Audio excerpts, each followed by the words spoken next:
Hey everyone, it's Jessica with Pretty Prints and Paper, and I am going to be showing you a couple more of my letter variations as part of my joining the letter archive this month, which is a place that you can go to find the different ways that calligraphers and letters design and draw out their letters. So give that check that out on Instagram. But today I will be showing you F, G, H, and I, and the ways that I vary that in my own lettering using a Zig Clean Color Real Brush Pen and a Pentel Touch sign brush pen. These are smaller. In my last video I showed you a brushable and a tombow, which are bigger letter forms, and then these ones I can have a little bit more control and do some smaller letters. So here we go. I'm going to start off with the Pentel Touch. This is one of my favorite pens for a beginner because it provides you a lot of control, and you can push the tip down and you don't have to worry about ruining it or anything, and you still get a nice line variation. So again, I'm holding it with my paper tilted and holding my pen at an angle to the table, making sure that we're not writing straight up and down. That's going to ruin the tip on this. So for my F, I drew some arrows here, but I'm going to go down, up, across, down, add this little stem, and then the crossbar. So I'll keep that really light.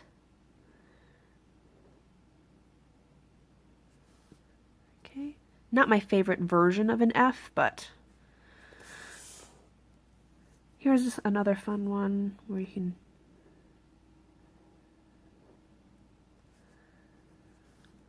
now with these swirls you can play a lot with that if you want to add a little more. Another version, right?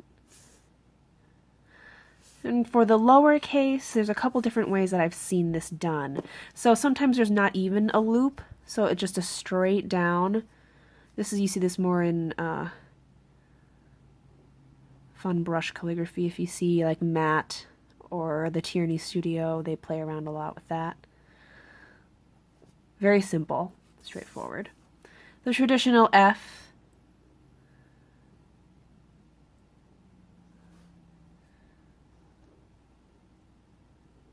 Now the ways that you can play around with this in modern calligraphy is to vary the size of these loops. So it can give you a really exaggerated look, or just some playfulness in the size. So you can make that really big,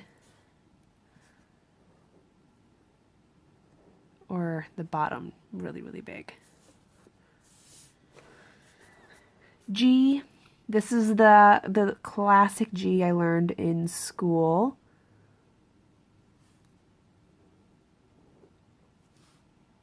Okay, so show that one more time, up. But this is the G that I will use most often, which is basically a dressed up lowercase g, but bigger. So I will follow this loop around, press down for the downstroke, and then down again for this stem down here.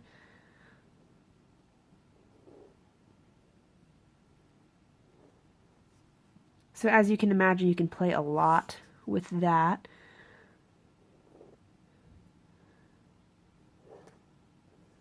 Right?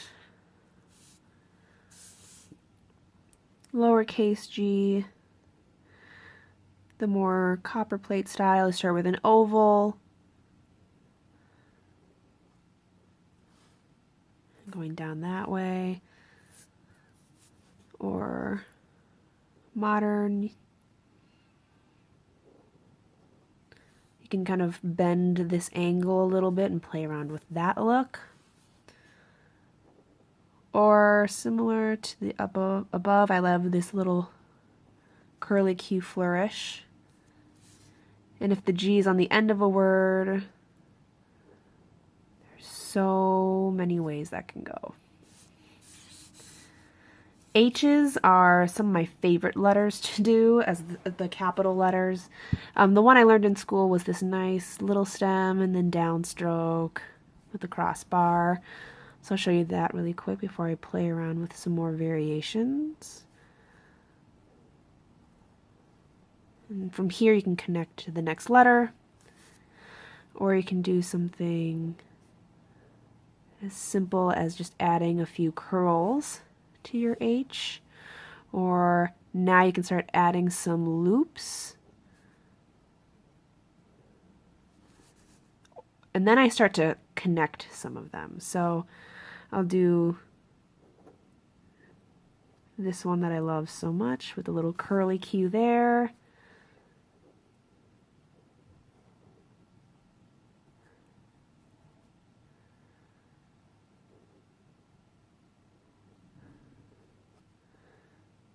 So you can kind of play around with how high some of these go, but here's one where it's all in one stroke.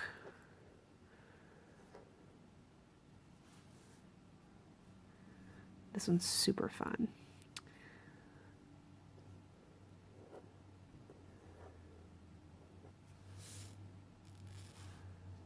Do that again.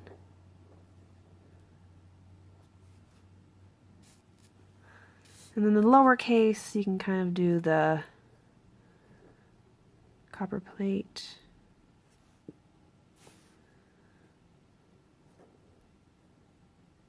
Drop that down. Or sometimes I'll see, especially if it's coming off of a T. So if you do a T, do the crossbar on the T that leads into the H. Or you can just do the H that high just for fun and play around with the size of that loop. You do a really exaggerated big element, small element. Then for I, I'm going to be using the Zig Clean Color Real Brush. The unique thing about these real brush tips is that you can actually write straight up and down if you want to, or you can kind of do it to the side. If you do it straight up and down, you can get a finer variation, so you can keep it a really thin line, and then if you turn it to the side, you can get a much thicker downstroke. So I'll show you both. This tip that I learned from Paul, I'll link him down below, but he's at PA Scribe. He uses these all the time, and he does this trick where he kind of curls the brush so that it pulls the brush in a fine point, so that you can kind of do what he normally does with copper plate. I'll try to do it any justice, but I'm a little more higher up than with my other brush pens, so I can do a really fine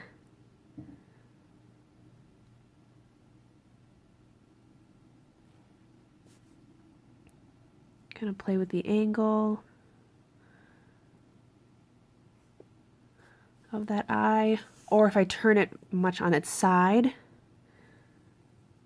then I push down much harder, you get that beautiful thick stroke. Difference there. And then this is a more modernized I, capital I. I'll do it with the really thin downstroke. You want to be careful that this doesn't look too much like an L. It's starting to look like an L, so I make the loop smaller. Or if you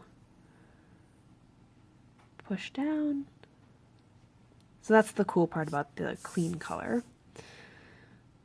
I don't have very many variations for the lowercase I, so it's just that. But what you can do is add a little loop. Like that. Pretty cool. So those are my letter archive letters for you today, F, G, H, and I. with these two awesome pens today. You'll find a couple other videos that I'll be posting in a little bit here throughout the month, so keep an eye out for that. But otherwise, if you liked it, give me a thumbs up, subscribe to the channel, share it, but most of all, enjoy it. I'll see you in my next video. Bye!